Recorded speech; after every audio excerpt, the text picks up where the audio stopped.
Bom dia a todas. Vamos falar sobre um assunto que todas nós de alguma forma, umas já conseguiram encontrar o caminho, umas e uns, outros não, mas que todos nós em algum momento da nossa vida percorremos, que é o quê? A procura de um ideal. A procura do nosso destino de vida, a procura do nosso caminho. E para percebermos isto, eu tenho este livro, que é fantástico, que aconselho a toda a gente a ler, que é esta pequena formaçãozinha, vou tirar daqui. Diz que o ar puro, a luz solar, a abstinência, repouso, exercício, regime conveniente, uso de água e confiança no poder divino, quais são os verdadeiros remédios para encontrarmos esse tal caminho. Toda a pessoa deve possuir conhecimentos, ouçam bem, e vocês só conseguem adquirir conhecimentos, estudar, dos meios terapêuticos natural e da forma como é que os vão de aplicar. Este livro é de Ellen White, ela não é muito conhecida, embora ela é conhecida. Por exemplo, ela é a escritora deste livro também, que é Como Encontrar a Paz Interior. É a escritora também deste livro. Embora aqui em Portugal, embora ela venda muitos livros, milhares de livros, aqui em Portugal não soube falar muito dela. Mas eu tenho vários, tenho os livros quase todos dela. Porque ela escreve numa linguagem para o povo, para que toda a gente consiga perceber. Vamos começar esta aulinha com o emprego do remédio. O que é isso? A doença nunca vem sem uma causa. O caminho é preparado e a doença é convidada pela consideração para com as leis da saúde. O que isto quer dizer? Deixem-me arranjar-me aqui. Muitos sofrem em consequência de transgressão dos pais, embora eles não sejam responsáveis pelo que os seus pais fizeram. É, no entanto, o seu dever procurar verificar o que é e o que não é violação das leis da saúde. Isto aqui fala sobre o quê? Pessoas que têm filhos e os deixam andar por aí assim, sem o mínimo de cuidados necessários. Devem evitar os hábitos erróneos dos pais, que normalmente é o contrário. Copiam os hábitos dos pais e vão cometer exatamente os mesmos erros. E mediante uma vida correta, colocar-se-ão em melhores condições para poder dar um outro tipo de vida aos seus filhos. O maior número, todavia, sofre devido à sua própria decisão errónea. Desatendem aos princípios da saúde por seus hábitos de comer e beber, vestir e trabalhar. Sua transgressão das leis da natureza produz os infalíveis resultados e, ao sobrevir-lhes uma doença, muitos não atribuem esses sofrimentos às verdadeiras origens, mas murmuram contra Deus, contra o diabo, por causa de tudo o que é as suas aflições. Mas Deus não é responsável pelo sofrimento que se segue ao menosprezo daquilo que são as leis naturais da vida. Se nós queremos viver muito tempo, temos que cuidar bem da nossa máquina, que a nossa máquina é o nosso corpo. Porque o nosso corpo, esta máquina, tem um tempo de validade. Vocês compram um carro 0 km, mas o carro não vai durar toda a vida. Volta e meia é preciso trocar umas peças, mudar o óleo, fazer as coisinhas tudo direitinho para que a longevidade seja maior. Com o nosso corpo acontece exatamente o mesmo.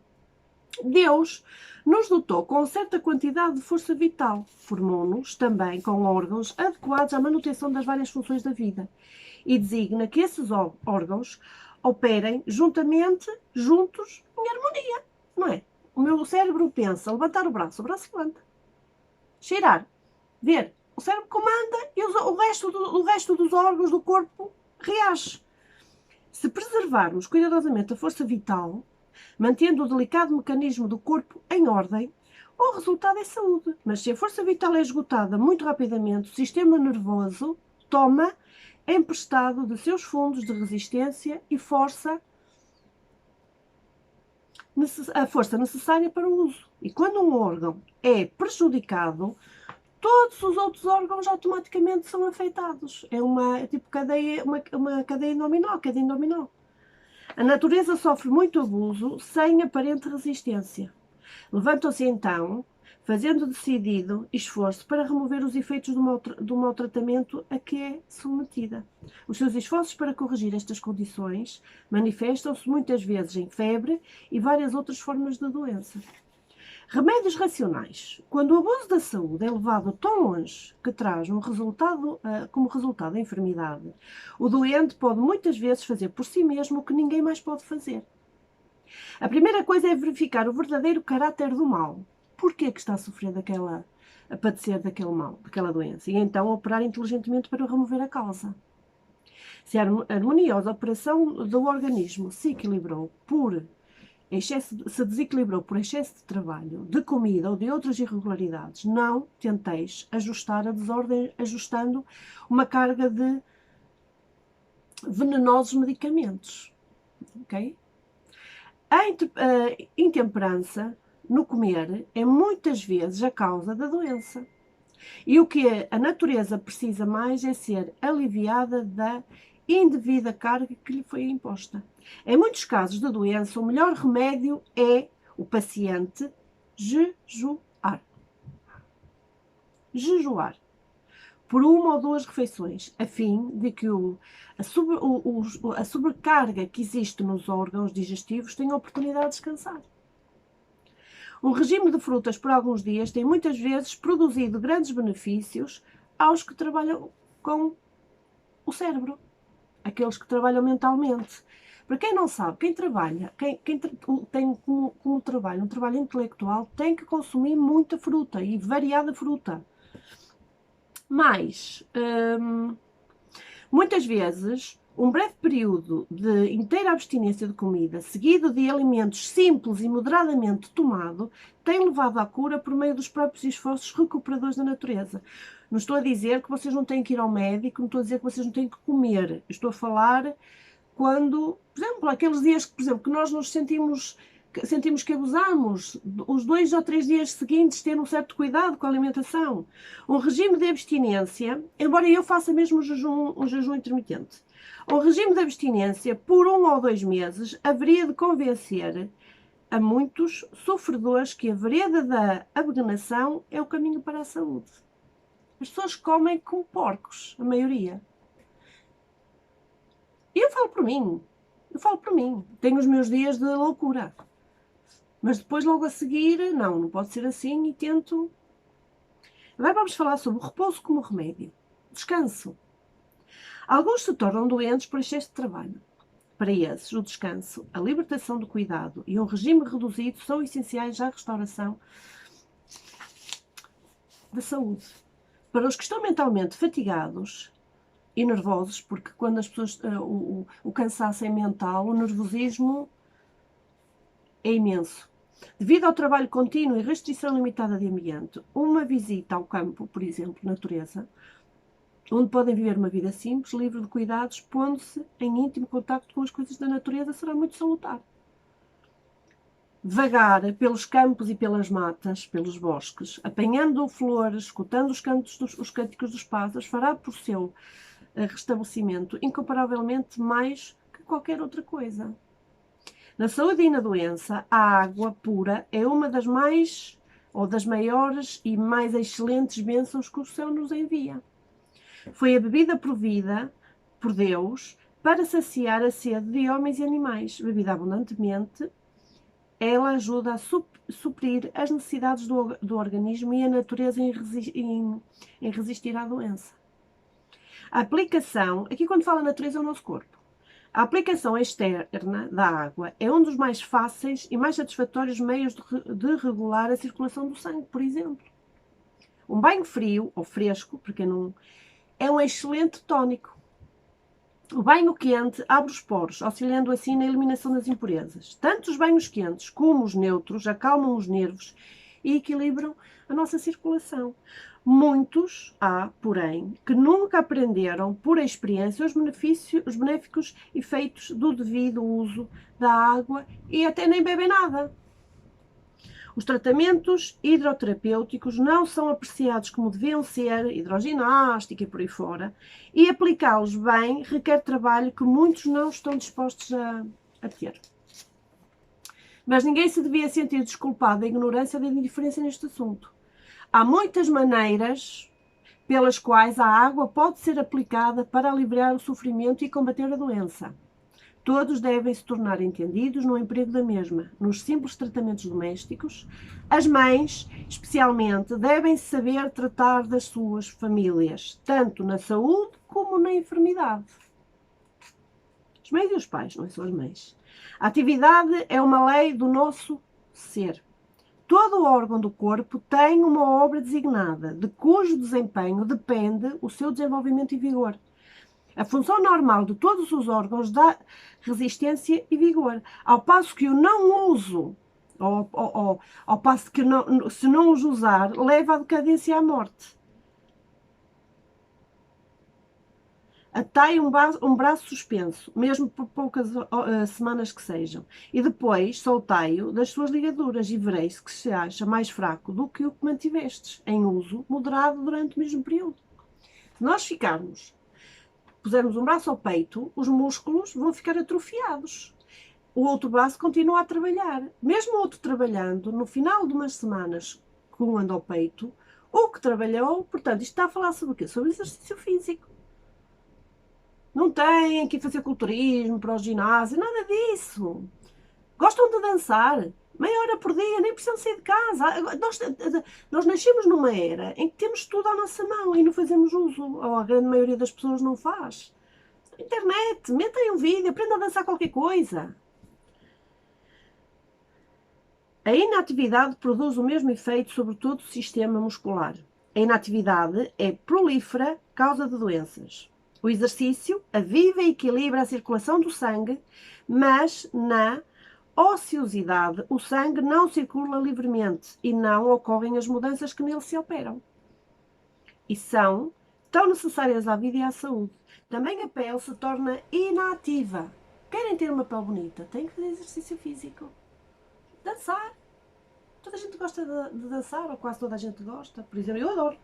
As impurezas não são eliminadas como seriam se a circulação houvesse sido estimulada por um vigoroso exercício físico. E a pele conservada em condições saudáveis e os pulmões alimentados com abundância de ar puro, renovado. Esse estado do organismo lança um duplo fardo sobre o sistema excretor, dando em resultado as doenças. Os inválidos não devem ser animados a ficar inativos. Se houver sobrecarga em qualquer sentido, o repouso total por algum tempo impedirá por vezes uma doença séria.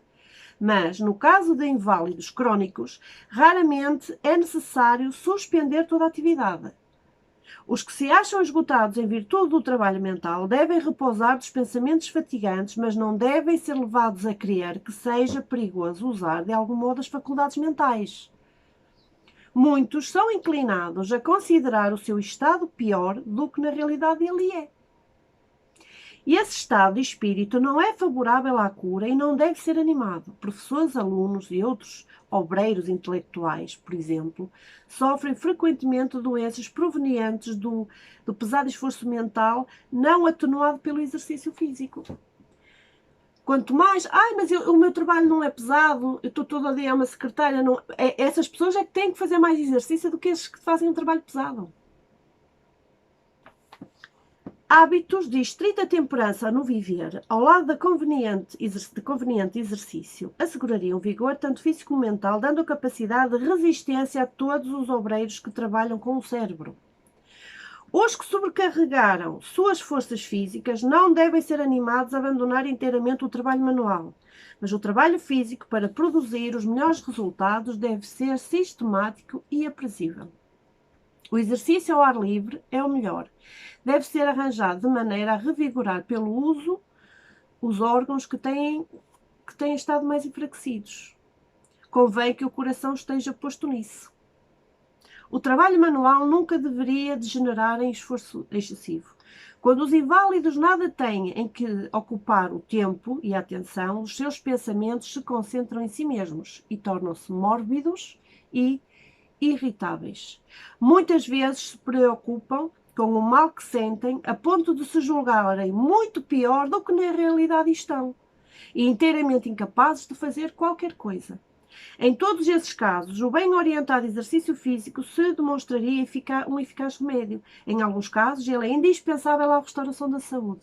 A vontade acompanha o trabalho das mãos e o que esses inválidos precisam é do despertar da vontade quando esta se encontra adormecida. A imaginação torna-se anormal e é impossível resistir à doença. A atividade é a maior desgraça, ou a inatividade é a maior desgraça que poderia sobreviver à maioria desses enfermos. Ocupação leve em trabalho útil, ao passo que não sobrecarrega a mente e o corpo, tem uma benéfica influência sobre os membros, sobre ambos. Fortalece os músculos, promove melhor a circulação, ao mesmo tempo que dá ao inválido a satisfação de saber que não é inteiramente inútil neste atarefado mundo. Talvez não seja capaz de fazer senão pouco a princípio, mas em breve verificará que suas forças aumentam e pode proporcionalmente aumentar a quantidade de trabalho. No início basta uma bolinha de esponja apertar. O simples facto do movimento do cérebro dar à mão a informação de que ele tem que apertar e largar, não vai estar a pensar noutras coisas. O exercício é salutar aos dispépticos, pois fortalece os órgãos da digestão. Empenhar-se em difícil estudo ou exercício físico violento imediatamente depois de comer impede o trabalho digestivo, mas um pequeno passeio, por exemplo, uma caminhada, depois da refeição, com a cabeça erguida e os ombros para trás, assim, nesta posição, porque é assim que as pessoas devem fazer as caminhadas, nesta posição, é de grande benefício. Não obstante, tudo quanto se diz e escreve sobre a sua importância, existem ainda muitos que negligenciam o exercício físico. Muitos se tornam corpulentos porque o organismo está carregado, vamos dizer, gordos. Outros ficam magros e fracos por terem exaustas as forças vitais em dar conta de um exercício do excesso de comida. O fígado é sobrecarregado em seu esforço de limpar o sangue das impurezas, dando em resultado a doença. Aqueles cujos hábitos são sedentários devem, quando o tempo permite, fazer exercício ao ar livre todos os dias, de verão ou de inverno, não importa. Caminhar é preferível a andar a cavalo ou de carro, pois movimenta mais os músculos. Os pulmões são forçados a uma ação benéfica, uma vez que é impossível andar em passo rápido sem os dilatar. Tal exercício seria, em muitos casos, melhor para a saúde do que medicamentos. Agora, ainda temos tempo, vamos falar aqui sobre a higiene geral. O conhecimento de que o homem deve ser um templo para Deus, uma morada para a revelação da sua glória, deve ser o mais alto. Aqui o Deus não interessa quem é, não tem nome este Deus. É o seu e o meu, o de cada um, que isso não interessa, cada um tem o seu. Deve ser o mais alto incentivo ao cuidado e desenvolvimento das nossas faculdades físicas. Terrível e maravilhosamente tem o Criador operado na estrutura humana e nos ordena que a estudemos para compreender as necessidades e fazermos a nossa parte ao preservá-la de dano e de contaminação. Vamos falar aqui um bocadinho na circulação do sangue. Para termos, acho que já separei aqui uns livrinhos depois também para vos mandar sobre isto. A circulação do sangue, para termos boa saúde, é necessária que tenhamos, para isso é necessário que tenhamos um bom sangue, pois este, o que é o sangue? É a corrente da vida.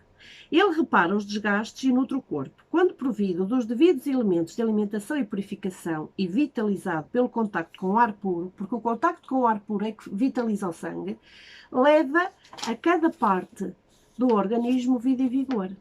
Quanto mais perfeita a circulação, tanto melhor se realizará esse trabalho. A cada pulsação do coração, o sangue deve fazer rápida e facilmente o seu caminho a todas as partes do corpo. A sua circulação não deve ser estorvada por vestuários ou cintas apertadas, nem por deficiente agasalho dos membros. Seja o que for que prejudique a circulação, força o sangue a voltar aos órgãos vitais, congestionando-os. Dor de cabeça, tosse, palpitação ou indigestão, eis muitas vezes o resultado disso. E entre elas, usar roupa muito apertada. Vamos falar na respiração. Para possuir um bom sangue, é preciso respirar bem, plena e profundamente, inspiração de ar puro, que enche os pulmões de oxigênio, purifica o sangue. Isso comunica ao mesmo uma cor viva, enviando qual corrente vitalizadora a todas as partes do corpo. Uma boa respiração acalma os nervos. Há imensos exercícios de respiração. O que eu gosto mais de fazer e que comigo funciona melhor é as 40 respirações, que já ensinei aqui no grupo. O que conduz a um sono profundo e restaurador. Deve-se conceder aos pulmões a maior liberdade possível. A sua capacidade desenvolve pela liberdade de ação. Diminui se eles são constrangidos e comprimidos. Daí os maus efeitos do hábito tão comum, especialmente em trabalhos sedentários, de ficar todo dobrado sobre a sua tarefa em mão. Nessa postura é impossível respirar profundamente. Por exemplo, assim. Nós devemos estar assim. Eu ando a corrigir a minha postura. Também às vezes falho. A respiração superficial torna-se em breve um hábito e os pulmões perdem a capacidade de expansão. Idêntico efeito é produzido por qualquer constrição. Não se proporciona assim espaço suficiente à parte inferior do peito, os músculos abdominais destinados a auxiliar na respiração não desempenham plenamente o seu papel e os pulmões são restringidos em sua ação. Assim é recebida uma deficiente provisão de oxigênio. O sangue move-se lentamente. Os resíduos, matérias venosas que devia ser expelidas nas exalações dos pulmões, são retidos e o sangue se torna impuro. Não somente os pulmões, mas o estômago, o fígado e o cérebro são afetados por isso. A pele torna-se pálida, é retardada a digestão, o coração fica deprimido, o cérebro nublado, confusos pensamentos, baixam sombras sobre o espírito e todo o organismo se torna deprimido e inativo, e especialmente suscetível a doenças. Os pulmões estão de contínuo expelindo impurezas e necessitam ser constantemente abastecidos de ar puro. O ar contaminado não proporciona a necessária provisão do oxigênio e o sangue passa ao cérebro e aos outros órgãos sem o elemento vitalizador. Daí a necessidade de perfeita ventilação. Viver em aposentos fechados, mal arejados, onde o ar é sem vida e viciado, enfraquece todo o organismo. Este se torna particularmente sensível à influência do frio e uma leve exposição de frio leva logo a uma gripe ou uma doença. Portanto, meninas, toca todos os dias, seja verão ou inverno, abrir as janelas. É o viver muito fechadas dentro de casa que faz muitas mulheres pálidas e fracas. Respiram o mesmo ar repetidamente até que ele se carrega de venenosos elementos expelidos pelos pulmões e pelos poros. E assim, os poros da nossa pele. E assim as impurezas são novamente levadas ao sangue. Luz, sol, ventilação e temperatura. Para assegurar ao doente as mais favoráveis condições de cura, o quarto que ocupa deve ser amplo, iluminado e alegre, com os meios para uma ventilação perfeita. Escolher-se para quarto do enfermo, o aposento da casa que melhor satisfizer estes requisitos. Muitas casas não oferecem condições para conveniente ventilação e é difícil consegui-la, mas tentem-se os possíveis esforços para permitir que o quarto do doente seja atravessado dia e noite por uma corrente de ar puro. Na construção de edifícios, seja para fins públicos, seja para morada, devia-se tomar cuidado de providenciar quanto à boa ventilação a abundância da luz. As igrejas e as salas de aula são muitas vezes deficientes a esse respeito, quase sempre. A negligência da ventilação apropriada é responsável por muita morosidade e sonolência que destrói o efeito de muitos sermões e torna fatigante e ineficaz o trabalho do professor. O quanto possível, os prédios destinados a servir de morada devem ser situados em terrenos alto e enxuto. O terreno alto e enxuto. Isso garantirá um lugar seco, prevenindo o perigo de doenças contraídas pela umidade e pela podridão, fungos, por aí fora. Esse assunto é com demasia frequência considerado muito levianamente ou levemente. Saúde frágil, doenças sérias e muitos mortos são o resultado da umidade e da podridão de lugares baixos e com deficiente escoamento. Na construção de casas, é de especial importância assegurar perfeita ventilação e abundância de sol. Haja uma corrente de ar e quantidade de luz em cada aposento da casa. Os quartos de dormir devem ser colocados de maneira a terem ampla circulação de ar noite e dia. Nenhum aposento é apropriado para servir de dormitório, a menos que possa ser completamente aberto todos os dias ao ar e ao sol. Em muitos países, os quartos de dormir precisam de ser aparelhados com aquecimento para que fiquem completamente aquecidos e secos no tempo do frio e da umidade. O quarto dos hóspedes deve merecer cuidados iguais aos que se destinam a uso constante. Como os demais dormitórios, deve receber ar e sol e ser aparelhado com meios de aquecimento a fim de secar a umidade que geralmente se acumula num quarto que não é sempre usado. Quem quer que durma num quarto não banhado por sol ou ocupe uma cama que não seja bem seca e arejada, o faz com o risco da saúde e muitas vezes até da própria vida. Não pensa que isto é exagero, não é à toa. Como há muita gente que não lê, eu agora vou-vos obrigar a ler, nem que seja, vocês metem os fones nos ouvidos e ouvem. Ao construir a sua casa, muitos tomam cuidadosas providências quanto às plantas e flores. A estufa ou a janela dedicada às mesmas é quente e ensolarada, pois sem calor, ar e sol, as plantas não poderiam existir e florescer. Se essas condições são necessárias à vida das plantas, quão mais necessárias são à nossa saúde e à da nossa família e até mesmo das pessoas que recebemos na nossa casa. Se queremos que o nosso lar seja a morada da saúde e da felicidade, devemos colocá-lo acima da poluição e da neblina das baixadas, dando livre entrada aos celestes elementos da vida. É muito importante, a nossa casa tem que ter um bom ambiente, as pessoas têm que vir à nossa casa e têm que se sentir bem. E para vocês fazerem isto dá muito trabalho. Limpeza, lavar todos os dias com anil, quem quer tratar da parte espiritual, tipo uma vez por semana queimar um pau santo por toda a casa, para purificar o ar. Dispensai as pesadas cortinas, não tenham cortinas. Quem vem à minha casa sabe que eu não tenho cortinas nas janelas, detesto cortinas. Dispensai as pesadas cortinas, abri as janelas e as persianas, não permitam que as trepadeiras, por mais belas que elas sejam, vos ensombrem as janelas, nem que nenhuma árvore fique tão próxima da casa que impeça a luz do sol de nela penetrar. Talvez essa luz desbote as cortinas e os tapetes. É verdade, para quem quiser as cortinas. E manche os quadros. Dará, porém, uma saudável vivacidade aos gostos das crianças. Os quadros, os tapetes e as cortinas, aqueles vão para o lixo, compram-se outros. A nossa saúde não. Os que têm de entender a pessoas idosas devem se lembrar que estas, especialmente, precisam de quartos quentes e confortáveis. O vigor declina à medida que a idade avança, deixando menos vitalidade para resistir às influências insalubres, daí a maior necessidade dos velhos quanto à abundância de luz, sol e de ar renovado e ar puro. O escrupuloso asseio, limpeza, é indispensável tanto à saúde física como à nossa saúde mental. Temos de ter a nossa casa limpa. Limpa! E não é por onde passa a procissão. Gavetas, não acumular coisas que não usam.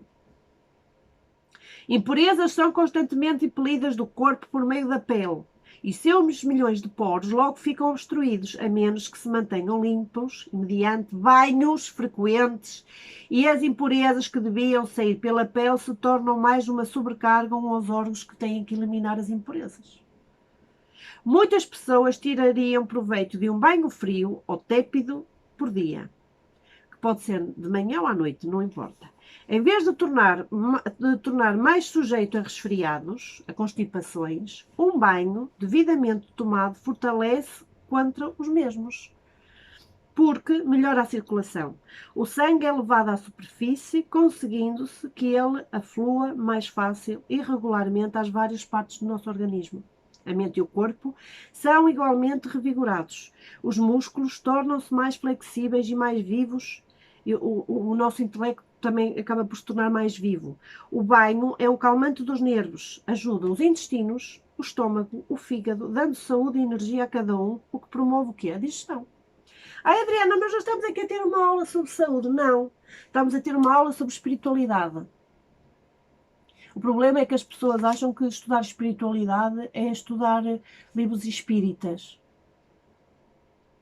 E não é.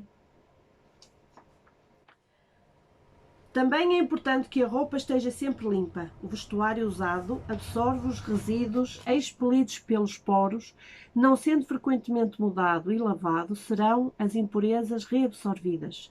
Toda a forma de desasseio tende à enfermidade. Micro-organismos produtores de morte poluam nos recantos escuros e negligenciados em apodrecimento, detritos na humanidade, que é o que? O mofo e o bolor. Nada de verduras deterioradas ou montes de folhas secas se deve permitir que permaneçam próximo da nossa casa, poluindo e envenenando o ar. Não tenham plantas dentro de casa que estão mortas ou morimundas, metam-nas cá fora. Coisa alguma suja ou estragada se deve tolerar dentro da nossa casa. Em vilas e cidades consideradas perfeitamente salubres, tem-se verificado que muita epidemia de febre se tem originado de matéria em decomposição existente em redor da residência de algum negligente chefe de família. Perfeito asseio, quantidade de sol, cuidadosa atenção às condições da higiene em todos os detalhes da vida doméstica são essenciais à prevenção das doenças e ao contentamento e vigor dos habitantes do lar. Vamos ficar hoje por aqui e vamos estudar este livro. Este livro é muito interessante.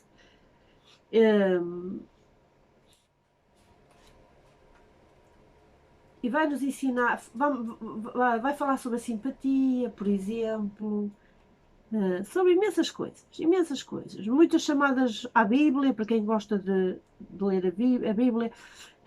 Tem aqui um capítulo que fala sobre o café e o chá preto, o quão importantes são se forem tomados em, como é que é dizer, deixa-me arranjar aqui um marcador de lado, se forem tomados com sabedoria, não é?